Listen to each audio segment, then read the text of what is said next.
Most welcome all dear job aspirant Karmabarta online পরিবারে তোমাদের সকলকে স্বাগত জানাচ্ছি। খুবই নলেজেবল এবং ইনফরমেটিভ ভিডিও।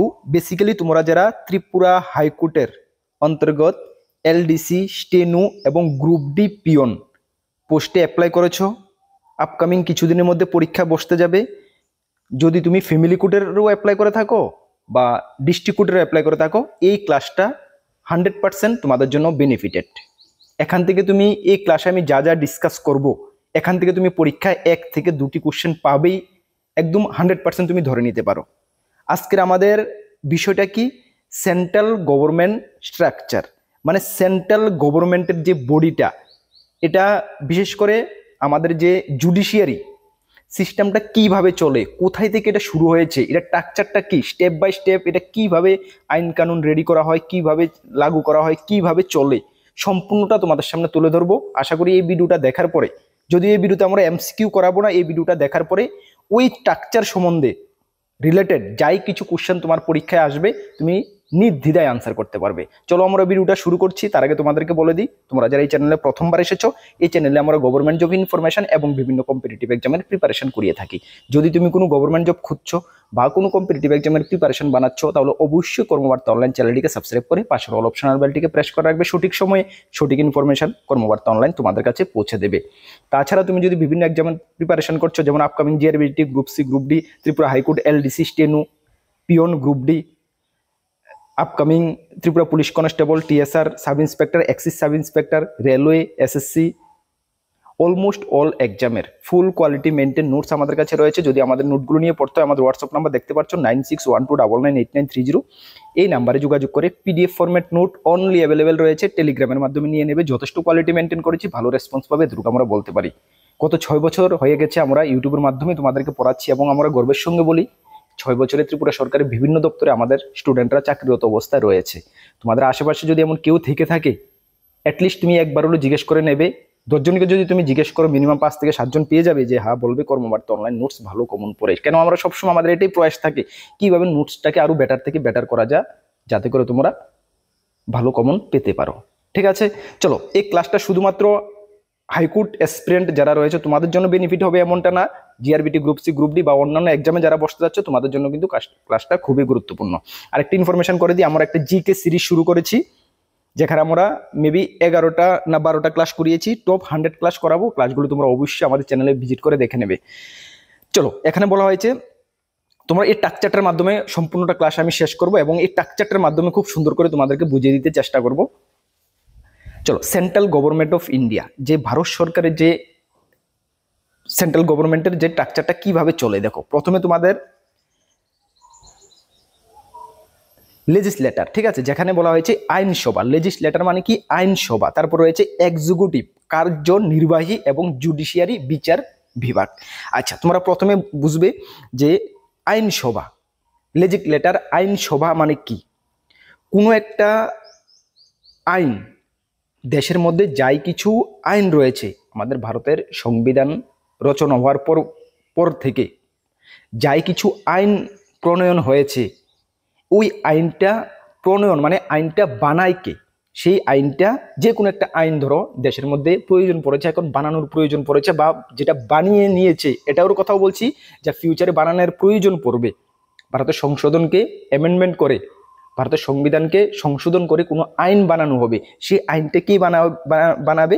সেই আইনটা বানাবে আইনসভা, লেজিসলেটর। ঠিক আছে, এই আইনটা যে বানানো হয়েছে, সেই আইনটাকে লাগু করবে কে? আইনটা তো বানানো হয়ে গেছে, এই আইনটাকে প্রণয়ন করবে কে, বা আইনটাকে লাগু করবে কে? মানে যে কোনো একটা কিছুর লাগু করতে গেলে এটার তো পাস দিতে হয়, ওই আইনটাকে লাগু করবে এক্সিকিউটিভ, মানে কার্যনির্বাহী।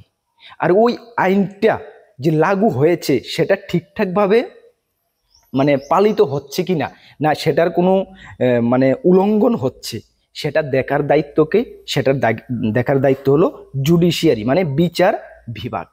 বুঝতে পারছো? তাহলে আইনসভা, কার্যনির্বাহী এবং বিচার বিভাগ, লেজিসলেটর, এক্সিকিউটিভ এবং জুডিশিয়ারি, এই তিনটার কাজ কি? বেসিক তুমি এতটুকু তো বুঝতে পারছো যে লেজিসলেটরের কাজ হলো কোনো আইন বানানো, এবং এক্সিকিউটিভের কাজ হলো আইনটাকে লাগু করা, এবং জুডিশিয়ারির কাজ হলো সেই আইনটা সঠিকভাবে বাস্তবায়িত হচ্ছে কিনা, না আইনটা উল্লঙ্ঘন হচ্ছে সেটা দেখা হলো জুডিশিয়ারির কাজ। ক্লিয়ার এতটুক? ওকে, তোমরা যে পরীক্ষা দিতে যাচ্ছ এই জুডিশিয়ারির ডিস্ট্রিক্ট কোর্টের বা ফ্যামিলি কোর্টের তোমরা পরীক্ষা দিতে যাচ্ছ, সেখানে আমি আসছি কিভাবে সেটা আসছে। ঠিক আছে, চলো এতটুকু আমরা বুঝতে পারছি। এখন আমরা দেখব লেজিসলেটরের যে নেক্সট যে বডি, ল মেকিং বডি। আমি বললাম লেজিসলেটরের কাজ কি? আইন বানানো। তো আইনটা কে বানাবে, কোন স্তর থেকে আইনটা বানিয়ে কিভাবে উঠে, সেটা হলো ল মেকিং বডি। মানে আইন বানানোর যে বডিটা সেটা দুটি স্তরে বানানো হয়। সেন্ট্রাল মানে রাজ্য স্তরে যদি আমি বলি, সেটা যে কোনো স্টেটের লেজিসলেটিভ অ্যাসেম্বলিতে বানানো হয়। মানে সেই রাজ্যের জন্য যদি কোনো কিছু আইন বা কিছুর বানানোর প্রয়োজন হয়েছে পার্টিকুলার, তাহলে সেটা অ্যাসেম্বলি থেকে, সেই রাজ্যের অ্যাসেম্বলি থেকে মানে বিধানসভা থেকে বানানো হয়। এবং সেই দিকে যদি আমরা কেন্দ্রে দেখি, কোনো দেশের যদি কেন্দ্রের যদি কোনো আইন বানানোর প্রয়োজন হচ্ছে, সেটা কিন্তু পার্লামেন্ট মানে বা সংসদে সেই আইনটা বানানো হয়। ঠিক আছে, এই সংসদের, আমাদের ভারতবর্ষের সংসদের দুটি কক্ষ রয়েছে। একটি কি? একটি হলো লোকসভা, একটি হলো রাজ্যসভা। কোথায়? এটা হলো পার্লামেন্টের। ঠিক আছে, আমাদের যে সংসদ রয়েছে, সংসদের দুটি কক্ষ রয়েছে, একটি লোকসভা, একটি রাজ্যসভা। কোনো একটা আইন বানানোর জন্য লোকসভায়ও সেটা পাস হতে হবে এবং রাজ্যসভায়ও সেটা পাস হতে হবে, তাহলে সেই আইনটাকে কার্যনির্বাহী মানে এক্সিকিউটিভ সেটাকে পাস দেবে। বুঝতে পারছো? এক্সিকিউটিভের মধ্যে কারা কারা রয়েছে, কিভাবে হবে, সবকিছু আমি এই ভিডিওর মাধ্যমে ডিটেলস ক্লিয়ার করে দেবো তোমাদেরকে। এতটুকু তো তোমরা বুঝতে পারছো যে কোনো একটা রাজ্যে বা কোনো একটা দেশে যদি আমরা ভারতবর্ষেই যদি কোনো একটা আইন বানানোর প্রয়োজন পড়ে সারা ভারতবর্ষ নিয়ে, তাহলে সেটা হবে পার্লামেন্টে, সংসদে হবে। কিন্তু সংসদে আইনটা কখন এটা বনবে, কিন্তু পার্লামেন্টের দুটি কক্ষ রয়েছে, একটি লোকসভা, একটি রাজ্যসভা। এই লোকসভা বা রাজ্যসভাতে সেই আইনটাকে পাস হতে হবে, পাস করাতে হবে, মানে ম্যাক্সিমাম ভোট দিয়ে। তাহলে লোকসভার এখন বর্তমানে এমপি কতজন, মানে সিট কতটা? 545টা, ঠিক না? 545টা। এবং রাজ্যসভার বর্তমানে এমপি বা সিট কতটা? 250টা, 250টা। ঠিক আছে, কোনো একটা যদি আইন লোকসভায় পাস করাতে হয়, 545-এর হাফ থেকে একটা বেশি ভোট পেতে হবে এবং সেই অনুসারে রাজ্যসভাতেও সেটা পাস হতে হবে, তাহলে একটা আইন বানানো যাবে। বুঝতে পারছো? চলো, এখন আইনটা ধরো বনে গেল বা হয়ে গেল। আবার সেদিকে কিন্তু স্টেটের যদি দেখি, স্টেটেরও কোনো যে কোনো স্টেটের সেম লেজিসলেটিভ অ্যাসেম্বলিতে সেইভাবে আইনটা পাস হতে হবে ম্যাক্সিমাম ভোট দিয়ে। ঠিক আছে, তাহলে পাস হবে। আচ্ছা, কোনো একটা আইন হয়ে গেল, ধরো ভারতের কোনো একটা আইন রেডি হয়ে গেল, এই আইনটাকে পাস দেবে কে? সেই আইনটাকে পাস দেবে কার্যনির্বাহী মানে এক্সিকিউটিভ। ঠিক আছে, এক্সিকিউটিভের মধ্যে যেমন যদি সেন্ট্রাল লেভেলের হয়ে থাকে, সারা ভারতবর্ষ মিলে হয়ে থাকে, তাহলে থাকবে সেখানে কে থাকে? রাষ্ট্রপতি, উপরাষ্ট্রপতি, প্রধানমন্ত্রী এবং মন্ত্রী পরিষদ এক্সিকিউটিভের মধ্যে। আচ্ছা, এই মন্ত্রী পরিষদের মধ্যে কিন্তু মন্ত্রীদেরকেও আবারও তিনটি ভাগে ভাগ করা হয়েছে, যেমন ক্যাবিনেট মন্ত্রী, রাজ্যমন্ত্রী এবং প্রতিমন্ত্রী। এটা হলো কেন্দ্রীয় স্তরে। ঠিক আছে, সেন্ট্রাল স্তরে রাষ্ট্রপতি, উপরাষ্ট্রপতি এবং প্রধানমন্ত্রী। তারপরে সেই মন্ত্রী পরিষদ, এই মন্ত্রী পরিষদের মেইন কে? প্রধানমন্ত্রী। ঠিক আছে, মন্ত্রী পরিষদের ফুল পাওয়ার থাকে কার কাছে? প্রধানমন্ত্রীর কাছে। এবং এই মন্ত্রী পরিষদের যে অন্যান্য মন্ত্রী রয়েছে তাদেরকেও পরিচালনার সুবিধার্থে তাদেরকেও তিনটি স্তরে ভাগ করা হয়েছে।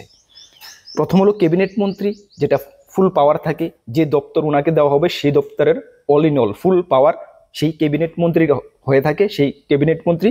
এবং সেই দপ্তরেরই রাজ্যমন্ত্রী এবং প্রতিমন্ত্রীও থাকেন। বুঝতে পারছো? সেটাকেও তিনটি স্তরে ভাগ করা হয়েছে। ওকে, চলো তারপরে যদি আমরা দেখি স্টেট লেভেলে কোনো রাজ্য স্তরে যদি দেখি, সেই রাজ্য স্তরও সেম, রাজ্যপাল থাকেন, মুখ্যমন্ত্রী থাকেন এবং মন্ত্রী পরিষদ থাকেন। সেম মন্ত্রী পরিষদের হেড থাকেন কে? মুখ্যমন্ত্রী। বুঝতে পারছো? এবং রাজ্যের হেড থাকেন কে? রাজ্যপাল। ঠিক আছে, অল ইন অল পাওয়ার রাজ্যপালের কাছে থাকে।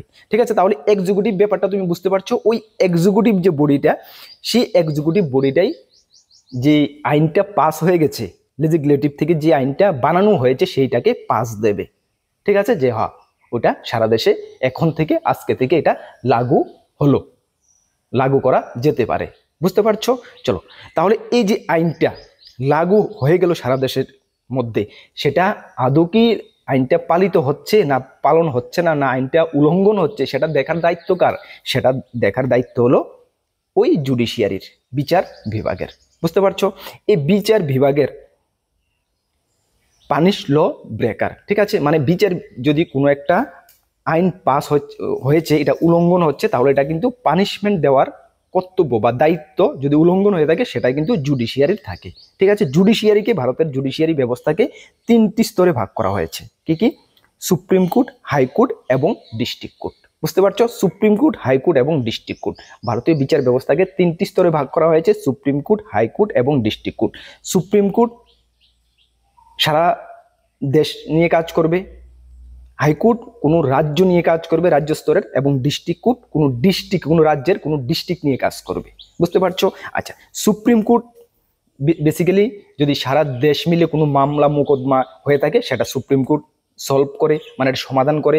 বা রাজ্য নিয়ে, কোনো রাজ্যে যদি রাজ্য স্তরে কোনো কিছু হয়ে থাকে, কোনো মোকদ্দমা মামলা হয়ে থাকে, সেটা হাইকোর্ট সলভ করবে।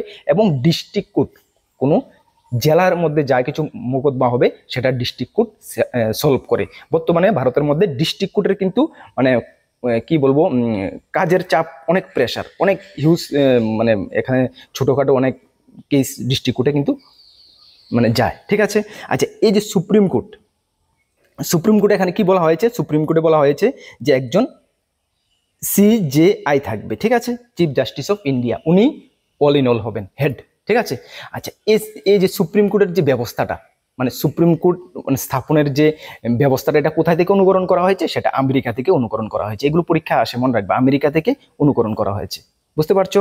চলো সেই দিকে যদি আমরা দেখি, হাইকোর্ট কোনো একটি রাজ্যের জন্য, রাজ্যের জুডিশিয়ারি ব্যবস্থার হেডকে হয়ে থাকেন হাইকোর্ট হয়ে থাকেন, ঠিক আছে। হাইকোর্ট ইন্ডিয়ান হাইকোর্ট অ্যাক্ট 1861 অনুসারে এটাকে স্থাপন করা হয়েছে।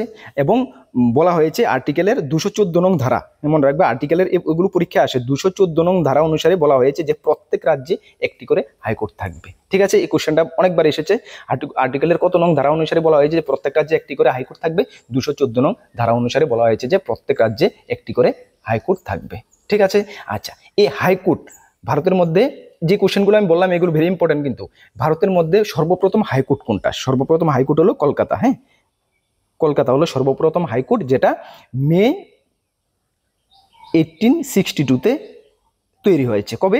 মে 1862-তে। তারপরে জুন 1862-তে হয়েছে মাদ্রাজ এবং বোম্বে হাইকোর্ট, ঠিক আছে। তাহলে সর্বপ্রথম হাইকোর্ট হলো 3টি, ক্যালকাটা, মাদ্রাজ, বোম্বে। এর মধ্যে ফার্স্ট যদি বলা হয় তাহলে ক্যালকাটা। কত সনে হয়েছিল? মে 1862-তে, ঠিক আছে। এবং লেটেস্ট হাইকোর্ট কোনটা হয়েছিল? যেটা জানুয়ারি 2019 হয়েছিল, যেটা অন্ধ্রপ্রদেশ। হ্যাঁ, জানুয়ারি 2019 হয়েছিল অন্ধ্রপ্রদেশ, ঠিক আছে। অন্ধ্রপ্রদেশ হাইকোর্ট সবচেয়ে নিউয়েস্ট এবং লেটেস্ট হাইকোর্ট, ঠিক আছে, পরীক্ষায় আসে। বর্তমানে ভারতের মধ্যে কতটি হাইকোর্ট রয়েছে? বর্তমানে ভারতের মধ্যে 25 হাইকোর্ট রয়েছে, ঠিক আছে। এর মধ্যে ত্রিপুরার হাইকোর্ট কবে তৈরি হয়েছে? ত্রিপুরার হাইকোর্ট তৈরি হয়েছে 23 মার্চ 2013, ঠিক আছে। 23 মার্চ 2013 ত্রিপুরা হাইকোর্ট তৈরি হয়েছে। ওকে, চলো এখন আমরা হাইকোর্ট সম্বন্ধে বুঝতে পারলাম। এখন হাইকোর্ট রাজ্য স্তরে কাজ করবে, এবং হাইকোর্ট থেকে তারপরে হলো নেক্সট হলো কি ডিস্ট্রিক্ট কোর্ট, ঠিক আছে। এই ডিস্ট্রিক্ট কোর্ট কাজ করবে কি ডিস্ট্রিক্ট লেভেলে। বুঝতে পারছো? তাহলে বর্তমানে ত্রিপুরাতে কয়টি ডিস্ট্রিক্ট রয়েছে? 8টি ডিস্ট্রিক্ট রয়েছে। তার মানে ডিস্ট্রিক্ট কোর্ট কতটা থাকার কথা ত্রিপুরাতে? 8টি থাকার কথা, ঠিক আছে না? এই ডিস্ট্রিক্ট কোর্টের জন্য তোমাদের ভ্যাকেন্সি বের হয়েছে কি এলডিসি, স্টেনো এবং পিয়ন এবং ড্রাইভার। বুঝতে পারছো? এই ডিস্ট্রিক্ট কোর্টের জন্য তোমাদের ভ্যাকেন্সি বের হয়েছে। এলডিসিতে কতটা জানি বের হয়েছে, স্টেনোগ্রাফারে বের হয়েছে এবং পিয়নে বের হয়েছে 69টা, ঠিক না? এই এলডিসির এই ডিস্ট্রিক্ট কোর্টের ভ্যাকেন্সির জন্য তোমরা পরীক্ষায় বসতে যাচ্ছ। ওকে, বুঝতে পারলো? ক্লিয়ার? কোথায় থেকে কোথায় জুরিডিকশনটা কোথায় থেকে কিভাবে এসেছে? আশা করি এই স্ট্রাকচারটা যদি তোমার মাথায় থাকে, আশা করি এই জিনিসটা তোমার আর ভুল হবে না। ওকে, এখন তুমি যদি ডিস্ট্রিক্ট কোর্টের যদি চাকরিটাই পেয়ে যাও, তাহলে মেবি সম্ভাবনা, ম্যাক্সিমাম সম্ভাবনা তোমার ডিস্ট্রিক্টেই তুমি চাকরিটা করবে। বুঝতে পারছো? ডিস্ট্রিক্ট কোর্ট একটি থাকে ডিস্ট্রিক্টের মধ্যে, ওই ডিস্ট্রিক্ট কোর্টেই তোমায় চাকরিটা করবে। কত মানে ভালো চাকরি, কত সুপার চাকরি। বুঝতে পারছো? এখন চলো, এখন কি কাজ তোমাদের? ভালো করে বেটার থেকে বেটার প্রিপারেশন করা।